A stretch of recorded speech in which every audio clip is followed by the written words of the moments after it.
$1.7 billones a la economía mundial. Toda vez que existen riesgos, Más del 90% son MIPYMES, que generan 80%. Dame 20 minutos de tu tiempo y yo a cambio te daré información sobre los temas más relevantes en materia de comercio exterior, fiscal y aduanas con un toque humano. Y hagamos un trueque, un podcast de TLC Magazine México. Hola, sean todos bienvenidos, muy buenas tardes. Es para mí un placer y un honor estar con ustedes el día de hoy en Hagamos un Trueque, evento exclusivo de TLC Magazine México. Y pues me da muchísimo gusto saludarlos, saludar a nuestros panelistas y a nuestro invitado del día de hoy. Hola, Gerardo, un gusto saludarte. Muchísimas gracias, muy buenas tardes a toda la audiencia. Licenciada Elvia Cohen, un gusto tener la oportunidad de estar esta tarde con su audiencia y muchas gracias por la invitación.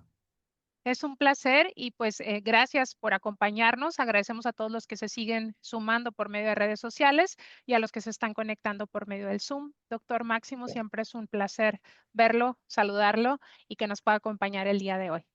Y pues el día de hoy, el fedatario Gerardo Ambrosio González nos va a platicar sobre la actuación notarial en el blanqueo de capitales en la sesión de Hagamos un Trueque de hoy, que como bien saben es la intención de Hagamos un Trueque es generar esta comunidad que nos platique de temas de interés con un toque humano y para eso es que está el día de hoy el fedatario Gerardo Ambrosio. Muchísimas gracias a todos y si me permiten, antes de cederle los micrófonos y poder continuar con nuestra orden del día. También Héctor, bienvenido, un gusto saludarte. Qué bueno que andas por acá. Y si me pueden apoyar compartiendo la semblanza, doy lectura de manera muy breve. Jurista con amplia formación académica, egresado de la Escuela Libre de Derecho, con mención especial y mejor promedio de su generación, cuenta con diversas especialidades, con mención honorífica por la Universidad Panamericana, así como maestría, doctorado y posgrado en Derecho con excelencia académica. Está certificado en cumplimiento normativo y prevención de operaciones con recursos de procedencia ilícita. Ha sido profesor en instituciones como la Universidad Panamericana, la Universidad La Salle y la Escuela Libre de Derecho. Además de conferencista a nivel nacional, se desempeña como notario público 17 en Pachuca, es miembro de organismos notariales y como destacables, autor del libro El régimen legal de los poderes en el derecho mexicano, publicado por el editorial Tirán Leblanc en México. Coautor del libro Centenario de la Constitución Mexicana de 1917, Ensayos del Notariado Mexicano, editado por el Colegio Nacional de Notariado Mexicano, y coautor del libro 500 años del notariado en territorio nacional, editado por el Colegio Nacional del Notariado Mexicano. Y pues sin más preámbulo, le damos la bienvenida y le agradecemos muchísimo el que nos comparta parte de su conocimiento el día de hoy. Estaremos muy atentos y si nos permite al final, por medio del chat y por medio de interacción por este mismo Zoom, pues daremos unos minutos al final para algunas preguntas. Muchísimas gracias y el micrófono es suyo. Muy bien, pues muy buenas tardes. Como les comentaba, originalmente me da mucho gusto tener la oportunidad de compartir esta tarde de reflexión, de análisis, de estudio y de precisar muchos aspectos jurídicos. Hoy vamos a hablar de un tema que es el lavado de dinero. Por petición de principio, tenemos que iniciar definiendo este concepto para poder acotar la materia de nuestro estudio. El lavado de dinero es un delito que consiste en ocultar el origen ilícito de bienes y recursos obtenidos a través de actividades ilegales. Es muy importante que nosotros sepamos que en materia de lavado de dinero se desarrollan tres etapas que necesariamente convergen y que dan lugar precisamente a la comisión de esta conducta delictiva. La primera de ellas, denominada colocación, que significa introducir al sistema financiero el dinero proveniente de actividades de origen ilícito. Y estas actividades de origen ilícito se consideran los delitos subyacentes, porque aquí tenemos el tema de trata de personas, tenemos el tema del narcotráfico, la extorsión, el peculado, la evasión, la elusión fiscal. Tenemos el caso de robo de vehículos, el supuesto de operaciones que se llevan a cabo violando la materia aduanera, y en consecuencia existen un sinnúmero de delitos subyacentes que producen recursos y que posteriormente se colocan y afectan la estabilidad del sistema financiero. La segunda etapa, ¿cuál es? La llamada estratificación. Y esta llamada estratificación implica que se empieza a disponer de esos recursos que se ingresaron al sistema financiero y generalmente se llevan a cabo con la finalidad de adquirir activos, que fundamentalmente son activos inmobiliarios, equipos de transportes aéreos, marítimos o terrestres, la adquisición de joyas y relojes. Eso es fundamentalmente la manera en que se lleva a cabo esta segunda etapa de estratificación. Y la tercera y última es lo que se conoce como la integración. Y la integración se traduce en que esos bienes que fueron adquiridos originalmente por la persona que obtiene los recursos de procedencia ilícita en su carácter de adquirente, posteriormente los enajena. Y al momento en que los enajena, obtiene una contraprestación y se vuelve en un receptor del ingreso. Y en ese momento ya tiene una razón o justificación por la cual obtuvo esos recursos. ¿Y cuál es esa justificación? Pues simplemente dirá, vendí un inmueble, transmití la propiedad de un vehículo automotor, un vehículo marítimo o un vehículo aéreo, o enajené determinadas obras de arte, o llevé a cabo la enajenación de oro acuñado, y de esta manera se cumple con el círculo de las 3 etapas del lavado de dinero. En el lavado de dinero existe una figura que se denominan sujetos obligados. ¿Quiénes son los sujetos obligados? Todos aquellos que debemos de participar precisamente en llevar a cabo una actividad profesional, comercial, en la que se puede utilizar la misma con una finalidad de lavado de activos. En el caso precisamente del lavado de dinero, como sujetos obligados tenemos 2 de carácter principal. ¿Cuáles son? Primero, las instituciones financieras que realizan cualesquiera de las actividades como intermediarios bancarios o no bancarios en los términos del artículo 14 de la Ley Federal para la Prevención e Identificación de Operaciones con Recursos de Procedencia ilícita. Y tenemos lo que se denominan las actividades y profesiones no financieras designadas, entre las que nos encontramos los notarios, los corredores, los contadores, los abogados, los consultores, y que precisamente realizamos alguna actividad de las 16 que se mencionan como actividad vulnerable en el artículo 17 de la ley. Y estos sujetos obligados debemos de cumplir con una serie de obligaciones que fundamentalmente están contenidas, mas no de carácter numerus clausus, sino de carácter general en el artículo 18 de la Ley Federal para la Prevención e Identificación de Operaciones con Recursos de Procedencia Ilícita. Ahora, tenemos que ir acotando nuestra materia de estudio. Un tema fundamental en toda reflexión jurídica es saber cuál es la materia de nuestro estudio. Y tenemos que decir que existen 2 instrumentos normativos. Uno de carácter o de origen de derecho internacional público y otro de carácter o de origen de derecho interno o derecho doméstico o derecho nacional. En el primer caso, tenemos las 40 recomendaciones del Grupo de Acción Financiera Internacional. Las 40 recomendaciones son el estándar internacional en materia de prevención y combate al lavado de dinero. Pero aquí habría que hacer un momento de análisis.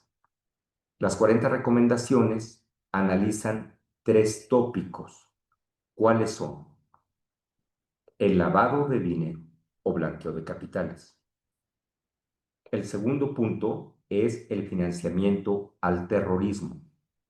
Y el tercer tópico es el financiamiento a la producción para la proliferación de armas de destrucción masiva. Nosotros tenemos que tomar en consideración que nuestra realidad nacional de estos 3 tópicos originalmente recogió uno, posteriormente con la reforma a la ley del 16 de julio de 2025 recogió el segundo y el tercero no se ha incluido en nuestro derecho interno mexicano.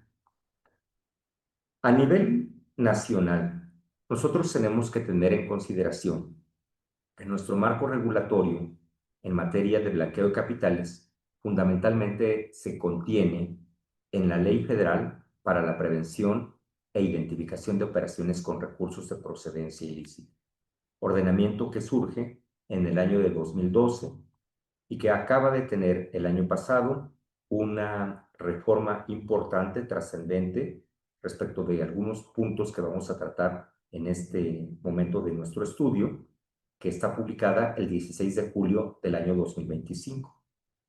Tenemos un reglamento, el reglamento de esta ley, que se publica en el 2013 y que tiene una importante reforma el 27 de marzo de este año, que es precisamente estas 2 cuestiones, la reforma a la ley y el reglamento, los tópicos más importantes que existen hasta ahorita en la actualidad y en las novedades de esta materia. Debemos de tener en cuenta que también existen unas reglas de carácter general que están emitidas por la Secretaría de Hacienda y Crédito Público. Estas reglas de carácter general lo que determinan es una serie de requisitos de conveniencia, de oportunidad, para hacer más fácil la aplicación en el ámbito administrativo de la ley y del reglamento emitidos. La ley emanada del Congreso de la Unión y el reglamento creado por el Ejecutivo Federal. Pero en estas reglas de carácter general es muy importante tener en consideración que ya que existe la obligación de los sujetos obligados de integrar un expediente individual de personas que participan en actividades vulnerables, un punto a destacar es la creación de los anexos. El anexo me permite crear el expediente individual de actividad vulnerable, pero hay distintos tipos de anexos. ¿A qué atiende esta circunstancia? Bueno, atiende esta circunstancia a que, dependiendo del sujeto que participa en la actividad vulnerable, es el anexo que se debe de utilizar. Por ejemplo, el anexo 3 es de personas físicas nacionales o de personas extranjeras que tienen una condición migratoria de residente permanente o de residente temporal en territorio mexicano.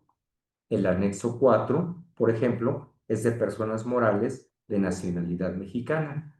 Y tenemos anexos aplicables a personas morales extranjeras y anexos aplicables a cuando participan personas morales de derecho público. Y así tenemos que ir utilizando el anexo que corresponda. ¿Por qué razón? Porque nosotros tenemos que documentar nuestro expediente de actividad vulnerable de manera individual y debemos de conservar toda la información relacionada con ese expediente, así como de los avisos que presentamos y de los acuses de los mismos y de la documentación soporte, hoy por un plazo de 10 años de manera física o de manera electrónica. Antes de la reforma a la ley y antes de la reforma al reglamento, el plazo de conservación de la información era de 5 años. ¿Esto a qué atiende? Bueno, atiende al estándar internacional, a que la recomendación correspondiente del Grupo de Acción Financiera Internacional considera más apropiado que el plazo sea de 10 años. Y para efectos de nuestra realidad nacional, pensamos en el plazo. Y el plazo de 10 años, ¿qué importancia tiene? Que es el plazo máximo previsto en las leyes civiles para la prescripción extintiva o liberatoria. Y con esa precisamente adecuación al término, se satisfacen dos aspectos. El primero, ajustarnos al estándar internacional, y el segundo, ser congruente y acorde a la norma sustantiva en materia de prescripción negativa o liberatoria que existe en el Código Civil Federal, norma supletoria de las cuestiones fiscales, norma supletoria de las cuestiones administrativas, y que por tanto inciden y tienen relación y relevancia con nuestra materia de lavado de dinero. También tenemos que tomar en consideración que de los sujetos obligados, las entidades financieras lo que hacen es presentar informes, y de los sujetos obligados, los que tenemos que presentar tenemos que presentar una comunicación a la autoridad en las actividades y profesiones no financieras designadas, se denominan avisos. Pero en realidad tenemos un efecto común, que es transmitir la información que tenemos con motivo del desarrollo de nuestras actividades a la autoridad. Pero aquí es muy importante que nosotros tengamos en cuenta un aspecto. Los notarios, los corredores públicos, algunos servidores públicos y las personas facilitadoras públicas o privadas, en términos de la Ley General de Mecanismos Alternativos de Solución de Controversias, es precisamente los sujetos obligados que tenemos el carácter de fedatarios públicos. Porque generalmente cuando se piensa en el caso del notario, cuando se piensa en el caso del corredor público, pareciera ser que somos los únicos que tenemos el carácter de depositarios de fe pública, y esto no es correcto. La fe pública en el Estado mexicano se ejerce a través de dos mecanismos. En algunos casos, como es una atribución del Estado mexicano, la ejerce directamente a través de una autoridad competente por conducto de un servidor público a quien delega esa atribución en términos de un reglamento interior, y en otros casos la ejerce el Estado mexicano a través de un tema de delegación. Y cuando se lleva a cabo la delegación de la fe pública, en consecuencia, tenemos el supuesto de otorgamiento de patentes o fiat notariales, otorgamiento de habilitaciones para los corredores públicos. Vamos a precisar, y antes de continuar, ¿qué se entiende por estas actividades y profesiones no financieras designadas? Son una parte fundamental. Pueden ser definidas como aquellas que por su naturaleza y características son susceptibles de ser utilizadas por sus clientes o usuarios para llevar a cabo actos u operaciones con recursos de procedencia ilícita. En el caso en concreto, insisto, son todas las actividades previstas en el artículo 17 de la ley en sus 16 fracciones, que ha sufrido modificaciones artículo 17. ¿Con qué finalidad? Con la finalidad de ir ampliando el número de actividades para hacer un marco regulatorio más completo, más perfecto, y evitar que existan áreas de oportunidad a través de las cuales se pueda llevar a cabo el blanqueo de capitales. Pero por una cuestión de análisis precisamente en materia de fe pública, nosotros nos tenemos que ceñir en este artículo 17 a una fracción. ¿Cuál es esa fracción? La fracción es la fracción decimosegunda. Y esta fracción decimosegunda está dividida en dos apartados. El apartado A, que aplica a notarios públicos, y el apartado B, que concierne a corredores públicos. Que quede claro que el corredor y el notario tienen un común denominador. ¿Cuál es? Que son fedatarios públicos. ¿Cuál es la diferencia específica? Que hay algunas actividades exclusivas de notarios que no pueden desarrollar los corredores. Por ejemplo, operaciones relativas a bienes inmuebles, ya sea por su naturaleza, por destino o por disposición de la ley, es una cuestión vedada a los corredores públicos. Y tampoco pueden intervenir en materia de poderes, de acuerdo con la Ley Federal de Correduría Pública y el reglamento de la Ley Federal de Correduría Pública.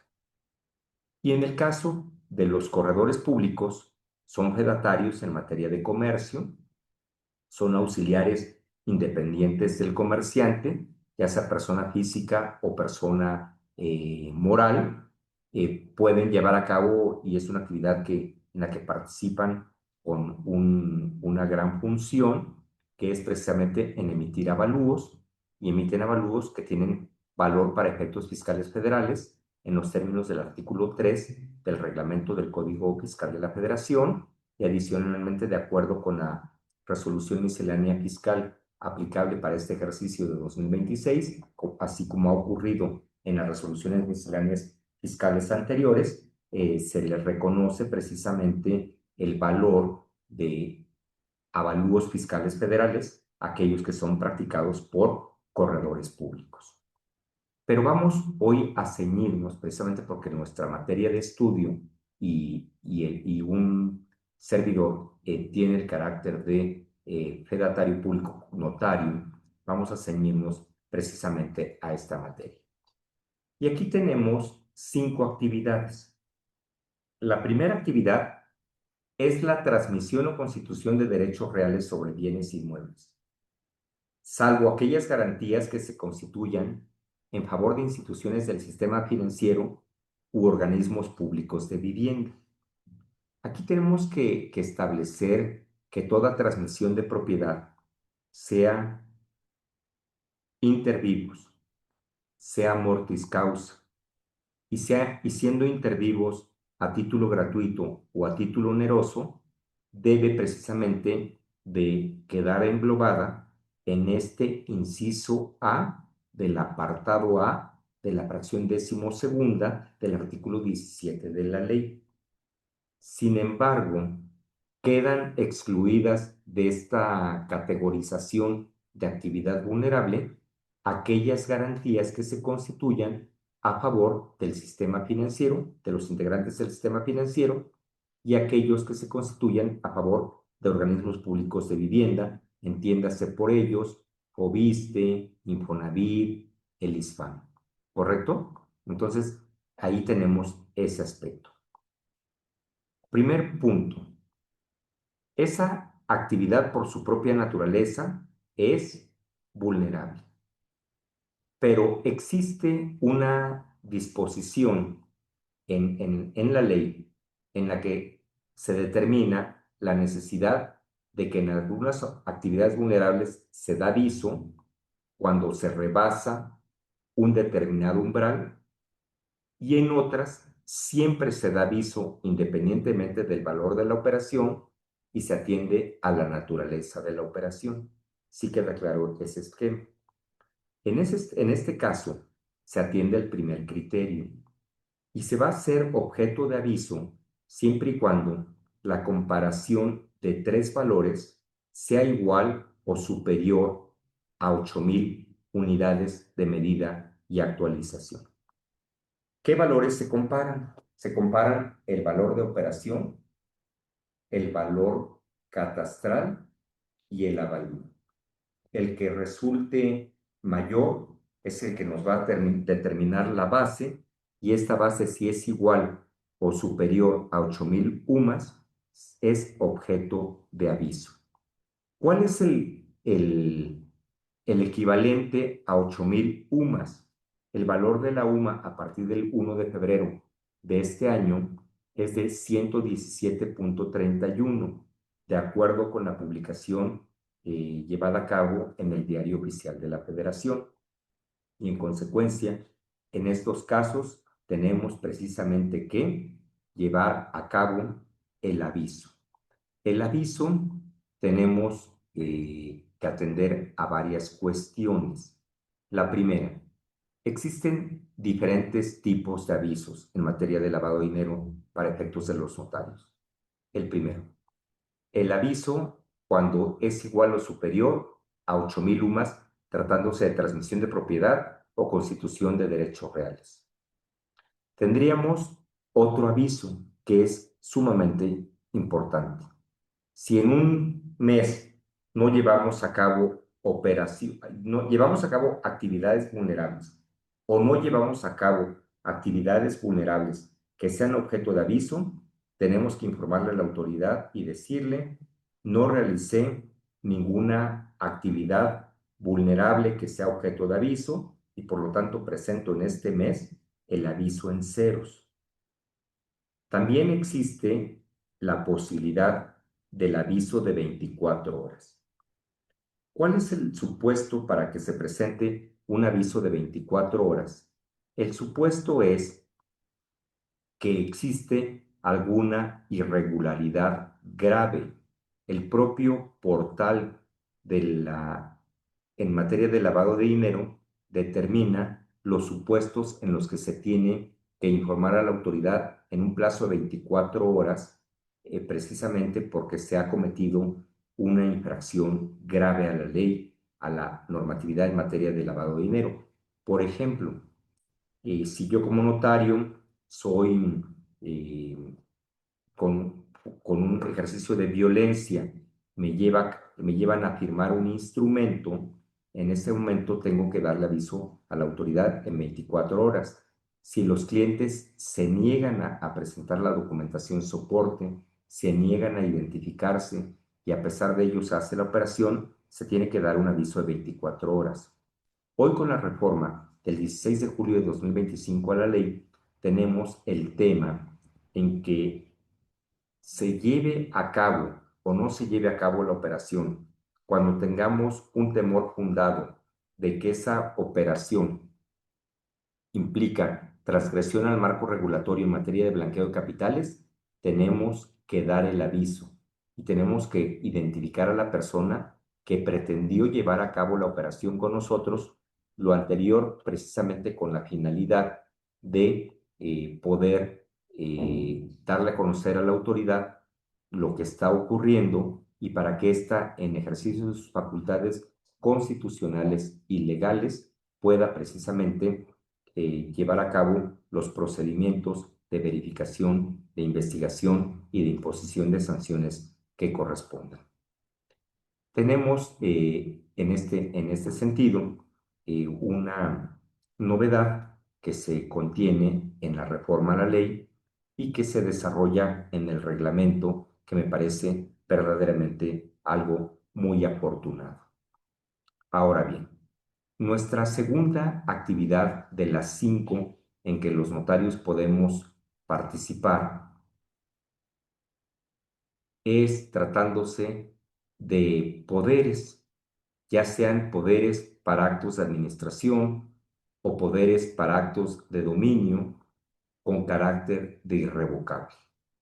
Las diferentes legislaciones locales en materia civil precisamente determinan la posibilidad de que haya, por excepción, poderes con carácter de irrevocable. Generalmente, las causas que los producen son 2. La primera es que se trate de un medio para cumplir con una obligación contraída con anterioridad. Y la segunda causa eficiente por la cual puede haber lugar a un poder con carácter irrevocable es que se haya impuesto como una condición en un contrato de carácter bilateral. En este supuesto, ¿por qué se habla de poderes irrevocables para actos de administración y para actos de dominio? Porque nosotros tenemos que partir de la existencia de tres tipos de patrimonio.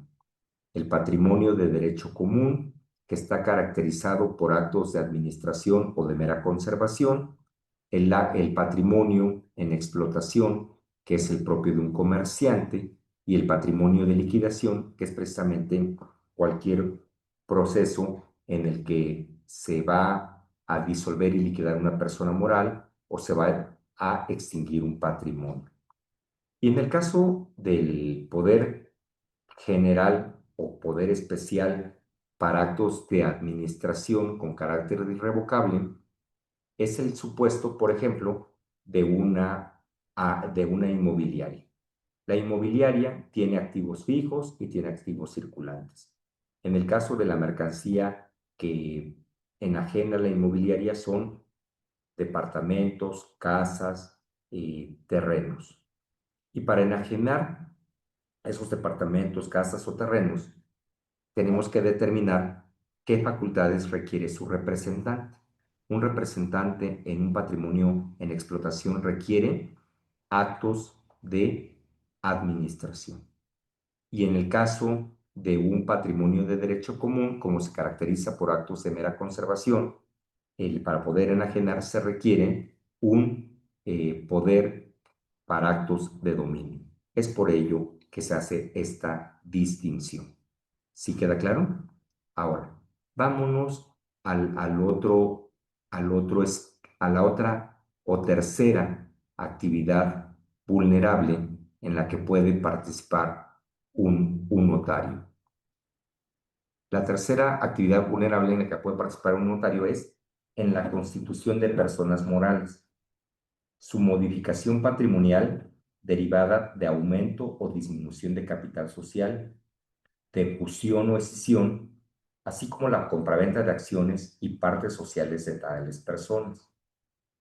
Tenemos que tener en cuenta que desde el punto de vista de las evaluaciones mutuas que se llevan a cabo en todo el globo terráqueo, se ha determinado que a través de personas morales, a través de figuras jurídicas, que no necesariamente son personas morales, como podría ser una asociación en participación o joint venture, o podría ser a través de una comisión mercantil, o podría ser a través de un fideicomiso, se llevan a cabo precisamente el mayor número de operaciones a través de las cuales se efectúa el blanqueo de capitales. Es por ello que con la reforma de julio de 2025, la ley se modifica y se modifica para bien, porque antes el umbral para dar el aviso era en función de que si el valor de la operación era igual o superior a un determinado número de UMAS. Y hoy todas las operaciones previstas, tratándose de constitución de personas morales, modificación patrimonial derivada de aumento o disminución de capital social, fusión o escisión, así como la compraventa de acciones y partes sociales, siempre son objeto de aviso. Siempre son objeto de aviso, lo cual cumple precisamente con el estándar internacional en la materia. Ahora bien, tenemos también el caso de la constitución o modificación de fideicomisos traslativos de dominio o de garantía. Nosotros debemos de partir de aquí y hacer una precisión. ¿Cuál es esa precisión? La primera es que el fideicomiso, desde el punto de vista de la Ley General de Títulos y Operaciones de Crédito, por definición, todo fideicomiso es traslativo de dominio. Tradicionalmente, en el sistema financiero, en la normatividad financiera, se distinguió entre fideicomisos traslativos de dominio, de garantía o de administración. Hoy por hoy, todos los fideicomisos son traslativos de dominio por definición. Por lo tanto, ya debió haberse nada más quedado la expresión fideicomiso y ya no debió haberse hecho la distinción entre traslativos de dominio o de garantía. No tendrán el carácter de actividad vulnerable aquellos fideicomisos constituidos a favor de instituciones del sistema financiero u organismos públicos de vivienda. Y tenemos que tener claro que, a pesar de ser una actividad vulnerable, insisto, no necesariamente será objeto de aviso. En materia de constitución o modificación de fideicomisos, será objeto de aviso cuando la operación sea igual o superior al valor de 4,000 UMAS, que el valor de 4,000 UMAS es el importe de 469,240 pesos moneda nacional. Y la quinta operación en la que se interviene como notario en materia de actividad vulnerable es tratándose del otorgamiento de contratos de mutuo o de crédito, ya sea con garantía o sin garantía, en los que no forme parte como acreditante, como acreedor, el sistema financiero o algún organismo público de vivienda.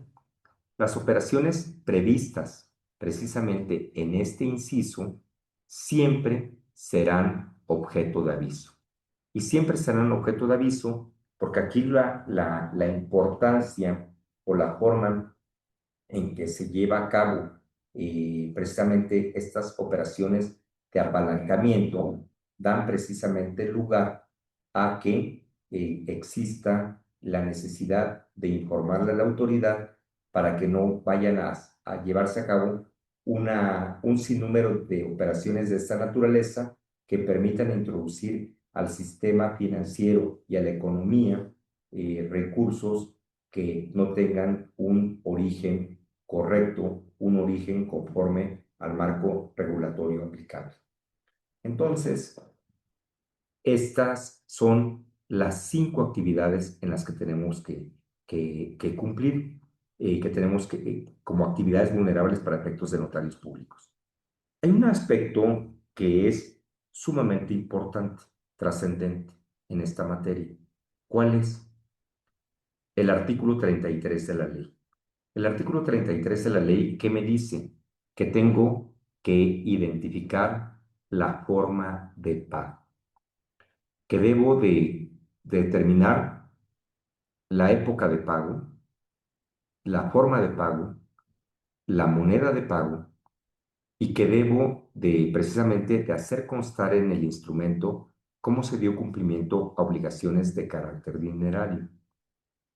Y habría que determinar precisamente y resolver una pregunta.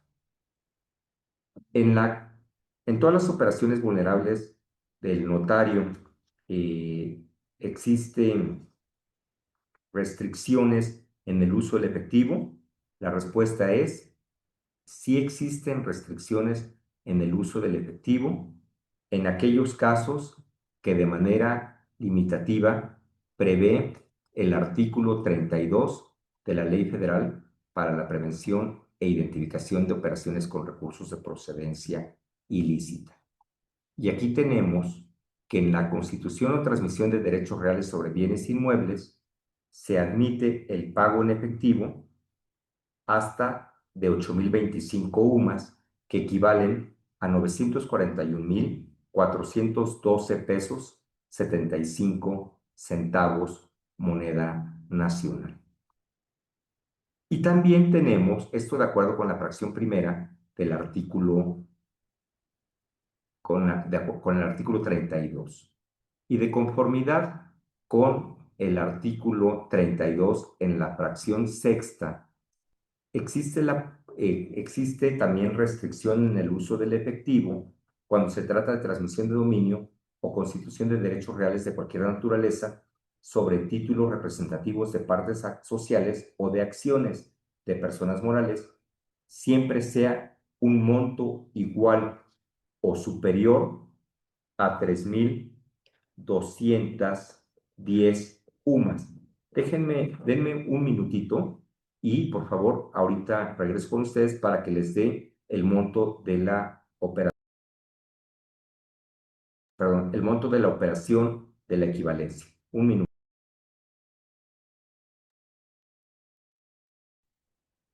Claro que sí, aquí esperamos. De igual manera, los invito a que puedan compartir sus preguntas por medio del chat para que al finalizar la sesión, pues se las podamos compartir al doctor Gerardo Ambrosio. También les compartí la liga del canal de WhatsApp en donde se están compartiendo pues, los diferentes eventos y boletines y temas de interés en comercio exterior, aduanas, fiscal y cumplimiento para quienes se quieran sumar. Y pues vamos a darles unos minutitos al doctor Gerardo Ambrosio para que se vuelva a poner en contacto con nosotros. En el caso precisamente Listo. de las partes sociales, tenemos que son 3.210 UMAS que equivalen a la cantidad de 376.566 pesos moneda nacional. En estos casos es el monto que tenemos como el uso del efectivo. Tenemos que tener en cuenta que el reglamento y, bueno, primeramente la ley y posteriormente el reglamento tuvieron modificaciones muy importantes. Y una modificación muy importante es tratándose de la identificación de personas políticamente expuestas. Porque el punto de las personas políticamente expuestas es un aspecto que en el estándar internacional se considera como un sujeto que participa como usuario o cliente de quien realiza una actividad vulnerable y que representa un riesgo medio o un alto riesgo, dependiendo de que sea una persona políticamente expuesta de carácter nacional o una persona políticamente expuesta de un país extranjero. La ley, con la reforma del 16 de julio de 2025, define ya con una puntualidad en su artículo tercero, en su fracción novena, qué se entiende por una persona políticamente expuesta. Y lo define de la siguiente manera: como aquella persona física que desempeña o ha desempeñado funciones públicas en territorio nacional o en un país extranjero, así como las personas relacionadas con ellas que cumplan con las condiciones y características que la Secretaría de Hacienda y Crédito Público establezca en reglas o disposiciones de carácter general. Entonces, ahorita, mientras todavía no exista una lista de personas políticamente expuestas, pues tenemos todavía un vacío en el sentido de que tenemos que considerar quién es una persona políticamente expuesta, porque ahí vamos a tener precisamente la intervención de distintas autoridades que deben de aportar la información necesaria para poder precisamente tener una lista de estas personas que tienen este carácter. Este aspecto es una cuestión totalmente fundamental. En materia de acumulación de operaciones, tenemos que tomar en consideración que puede llevarse a cabo por un sujeto durante un plazo de 6 meses distintas operaciones, pero algunas de ellas, cuando tienen un valor de umbral, no se alcanza el mismo, entonces no es una actividad vulnerable, pero a pesar de ello no se tiene que dar un aviso. Pero si se acumulan las operaciones, esas operaciones que se acumulan, llega un momento en que se logra alcanzar el monto o se rebasa ese monto. Y en ese momento se tiene que dar precisamente el aviso por acumulación. Y el aviso por acumulación me parece que desde el origen de la ley y en el reglamento, en su texto original, fue muy afortunado. Sin embargo, hoy en la reforma al reglamento existe una mayor puntualidad precisamente en el momento en que se tiene que presentar. Entonces, esto es un aspecto muy relevante. Nosotros tenemos que tener en cuenta que hay un mecanismo precisamente para que nosotros demos los avisos. Todos los avisos que presentamos son de carácter electrónico y los avisos que se presentan de carácter electrónico se llevan a cabo a través de dos portales. Uno, el Declaranot en línea, que es precisamente para el caso del inciso A del apartado A de la fracción 12ª, es decir, transmisión de propiedad o constitución de derechos reales sobre bienes inmuebles.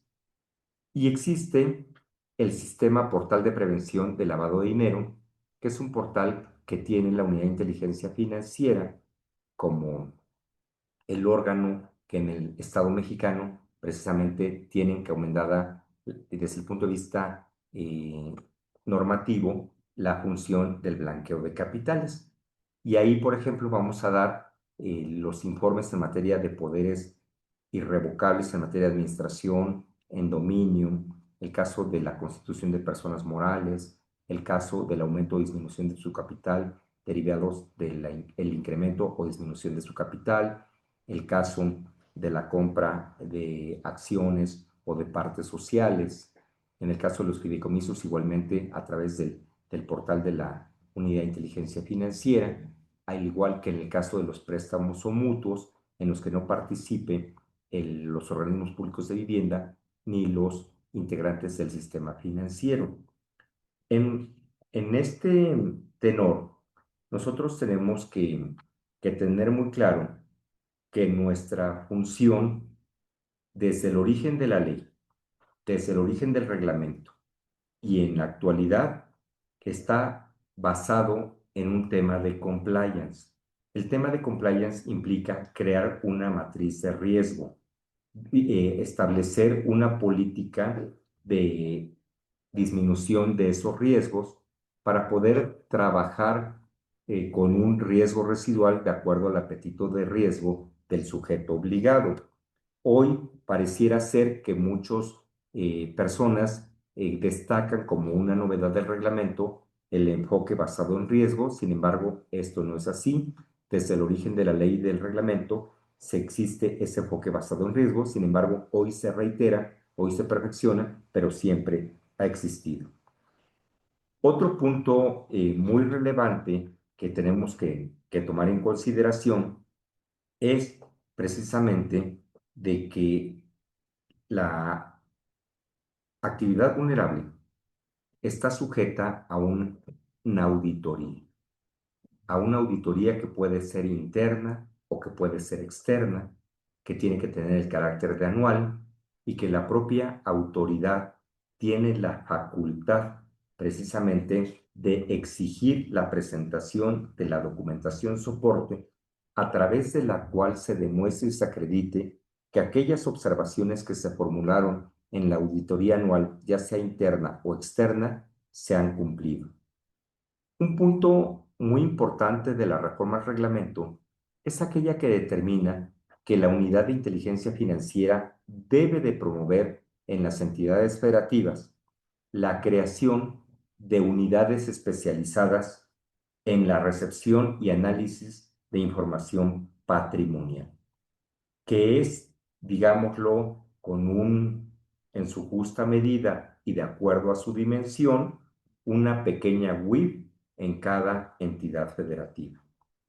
Otro aspecto que resalta de la reforma al reglamento es que las visitas de verificación no solo se pueden constreñir en términos de la Ley Federal del Procedimiento Administrativo y por el personal del SAT, que es el que lleva a cabo la visita.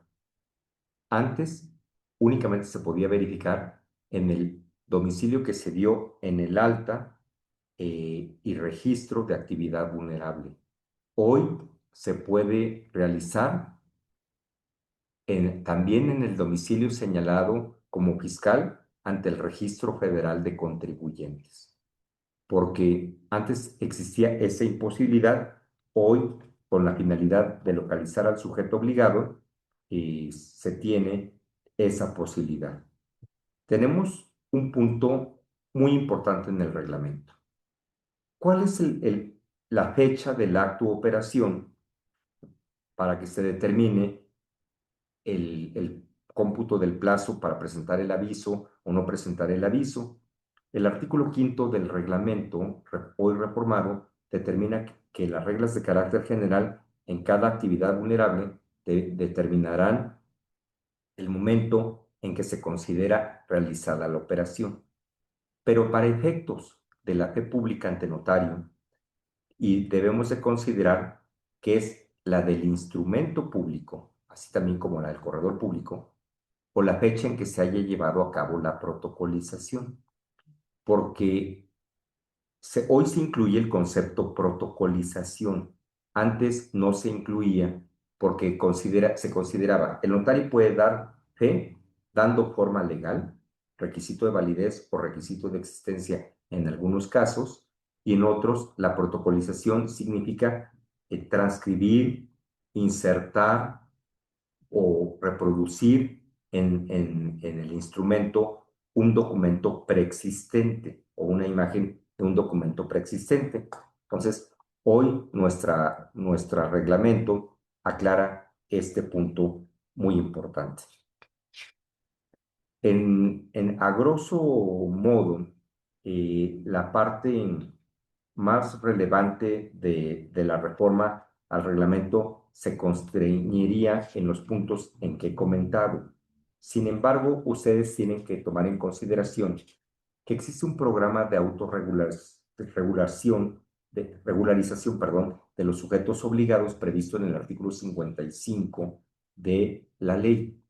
Y hoy, precisamente, este procedimiento, este programa de autorregularización está previsto de manera ya muy específica, de manera muy desarrollada en el artículo 55 bis del hoy reglamento reformado, que precisamente es la oportunidad para todas aquellas personas que realizamos actividades vulnerables de atenuar la responsabilidad en que podamos incurrir cuando se ha cometido alguna falta en materia de presentación de avisos ante la autoridad o en algún punto del incumplimiento de las obligaciones que debemos de satisfacer en términos del artículo 18 de la ley. Con este panorama, con esta reflexión, podemos hoy llegar a una conclusión. Y la conclusión a la que debemos de arribar es que el notario, el corredor público, en tratándose del caso de las actividades vulnerables previstas en el artículo 17, fracción 12ª, en su apartado A y en su apartado B, respectivamente, son personas o somos personas que auxiliamos a la autoridad en el desarrollo de nuestra actividad profesional para que se cumpla con el marco regulatorio aplicable. Y el marco regulatorio aplicable tiene una finalidad. ¿Cuál es? Que no se afecte al sistema financiero, que no se introduzca a la economía nacional recursos de procedencia ilícita y que se cumpla precisamente con los compromisos que el Estado mexicano contrajo en el exterior, precisamente con la finalidad de que no tengamos una responsabilidad internacional por no hacer caso, por no dar cumplimiento a los compromisos contraídos en el exterior. Para mí es un gusto estar en esta tarde con ustedes y tengo claro que la licenciada Elvia Cohen va a abrir un espacio para preguntas y que con mucha atención escucharé y daré respuesta. Para eso estoy, para servirles, para hacer que esta tarde ustedes tengan un momento de estudio, de análisis, y para mí es un placer servirles y estar con ustedes. Muchas gracias por la oportunidad. Muchísimas gracias, doctor, por toda la información compartida. Y si me permiten, quisiera aprovechar y antes de leer una de las preguntas que están aquí en el chat, cederle la palabra a nuestros panelistas. Los nombro por orden de llegada, si les parece bien. Doctor Máximo, adelante.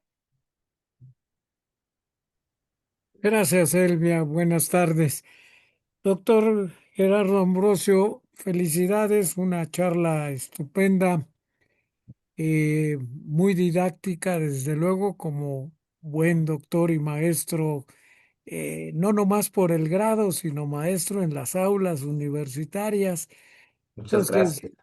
me gustó mucho su intervención, a tal grado que quisiera yo pedirle a Elvia que en alguna ocasión futura invitaran al doctor para que nos hablara también de un sujeto que tiene responsabilidad y que hoy no lo mencionó, que es el agente aduanal, el cual es una figura muy cercana al TLC por ser el que maneja más del 90% del comercio exterior mexicano, pasa por sus manos como el representante de los importadores y exportadores.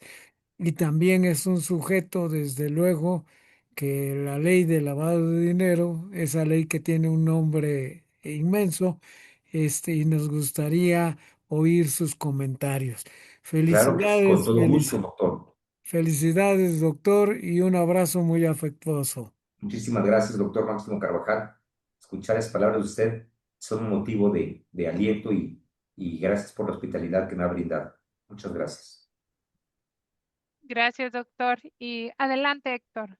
Claro que sí, me uno a la felicitación que hace el doctor Carvajal respecto de la presentación que nos dio el maestro el día de hoy. Me queda muy claro el hecho de que el blanqueo de capitales es un fenómeno delictivo muy complejo en materia de derecho penal económico contemporáneo, debido por muchos factores, entre ellos la elevada sofisticación financiera y la capacidad para infiltrarse en actividades económicas lícitas. Frente a este fenómeno, evidentemente, el notario se convierte en un actor estratégico, así como el doctor Carvajal apunta con toda puntualidad el hecho de que el agente aduanal se le ha reforzado su tarea de coadyuvante en materia de las operaciones de comercio exterior. En materia de lavado de dinero, lo mismo ocurre con el notario, porque entonces se eleva su función como actor estratégico de la prevención, toda vez que interviene en actos jurídicos de alto valor económico susceptibles de ser utilizados para legitimar recursos.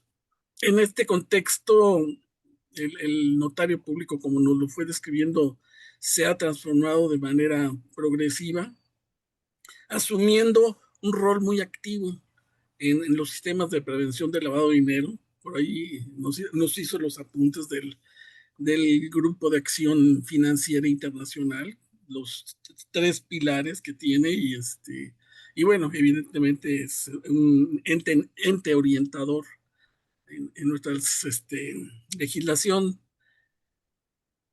Y si tomamos en consideración que el notario es un sujeto obligado en esto, porque lo apuntó el notario al tener esa intervención, esa coadyuvancia, debe velar por su estricto cumplimiento. De tal manera que por ahí se habla de gatekeepers, que en este caso son sujetos de control del sistema jurídico y financiero, lo que implica su intervención profesional y pues toda vez que, así como el agente aduanal tiene contacto hipotéticamente con el 100% de la mercancía, lo mismo ocurre con el agente y el corredor público, que tienen contacto con el 100% de las actividades vulnerables, de tal forma que son, diríamos, una responsabilidad relevante con el objeto de combatir en la medida de lo posible este ilícito. Sin embargo, yo espero que igual que ocurrió con los agentes aduanales, se dio una situación muy simpática, por decirlo elegantemente, pero los agentes aduanales, cuando se les imponen nuevas obligaciones, implica que tienen que llevar a cabo con mayor rigurosidad sus actividades.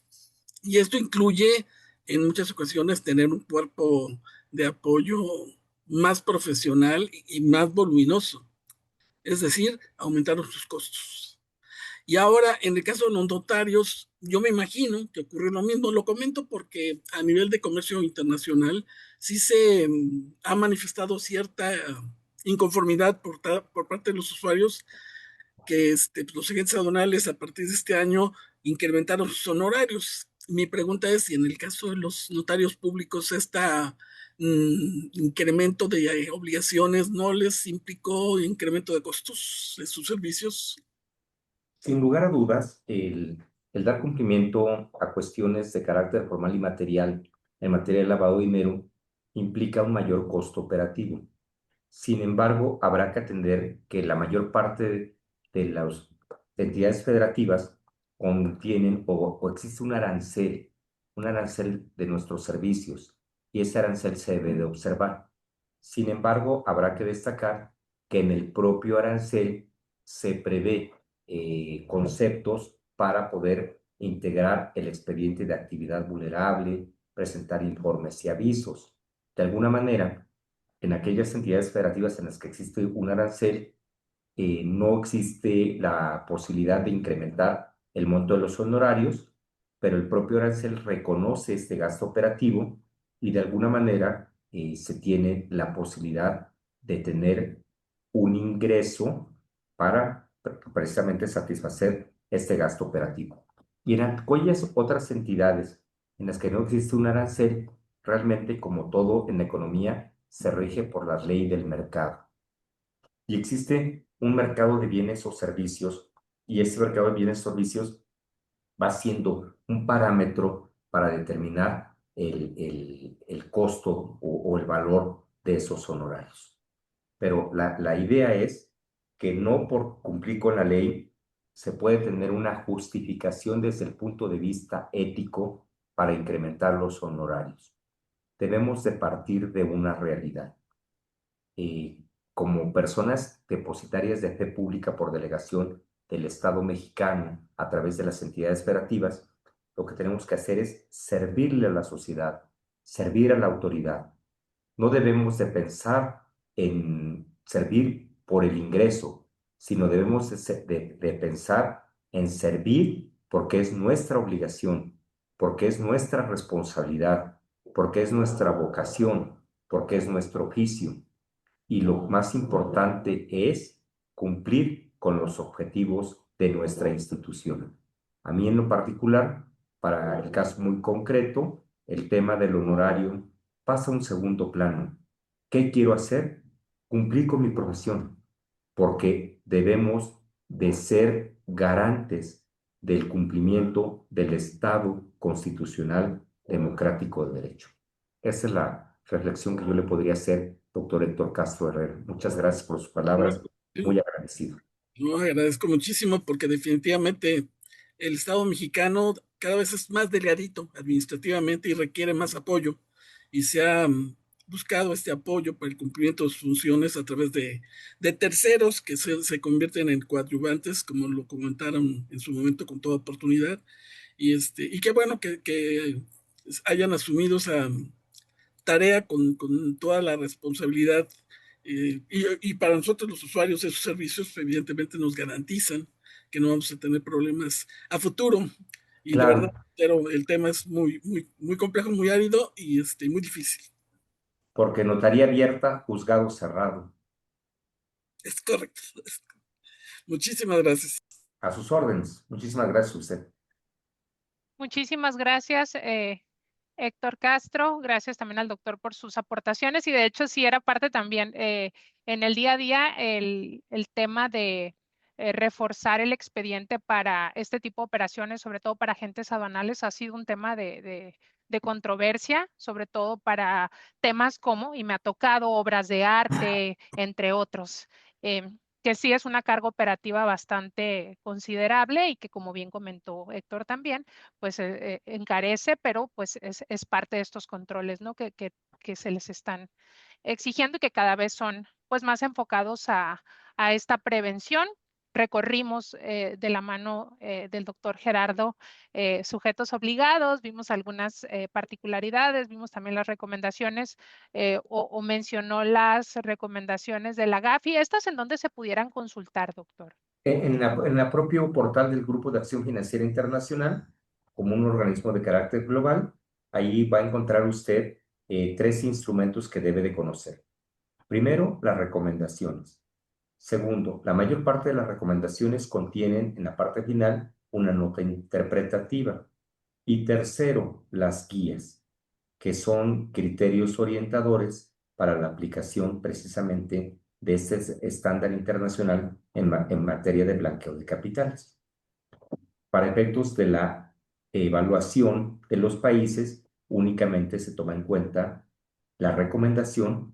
En el caso que exista una nota interpretativa, la nota interpretativa, pero no son objeto de evaluación las guías. Eso habrá que tenerlo muy preciso.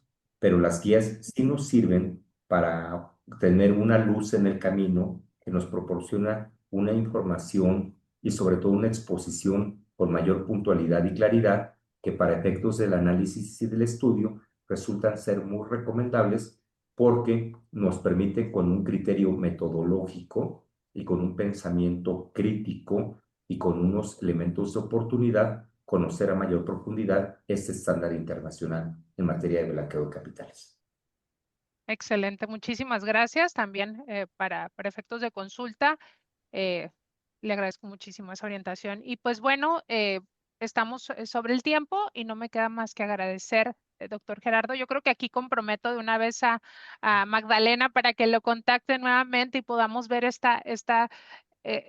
este tema adicional o ampliarlo, porque definitivamente hay inquietudes, también hay mucho interés y pues en el chat también le comparto que nos han dejado muchísimas felicitaciones y comentarios. Así que cerrando este tema, le agradezco muchísimo el tiempo, la participación y todo el conocimiento que compartió en la sesión de Hagamos un Trueque del día de hoy. Y si me permite, le doy lectura al reconocimiento que le hace llegar Hagamos un Trueque, que dice: otorgan el presente reconocimiento al fedatario Gerardo Ambrosio González por hacer un trueque en la plática virtual con el tema la actuación notarial en blanqueo de capitales. El día de hoy, 27 de abril del 2026, firmado por el doctor Octavio Latorre Estéfano, fundador del Consejo Editorial de TLC Magazine México, y la maestra Daniela Martínez, directora general de TLC Magazine México. Y para mí fue un honor, fue un gusto escucharlo como alumna de la maestría de cumplimiento corporativo aquí en Trade Law College. Fue un gusto también y aprender muchísimo de usted, doctor. Así que Muchas gracias. bienvenido próximamente.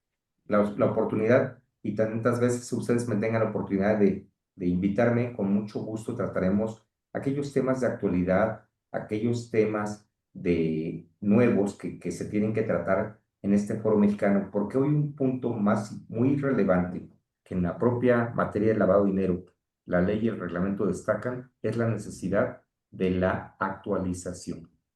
Es la necesidad de tener un conocimiento profundo, un conocimiento actual, con la finalidad de poder desempeñar altas responsabilidades. Entonces tenemos que fomentar, como se fomenta en esta hermosa universidad, la capacitación, la divulgación del conocimiento y la difusión del propio conocimiento.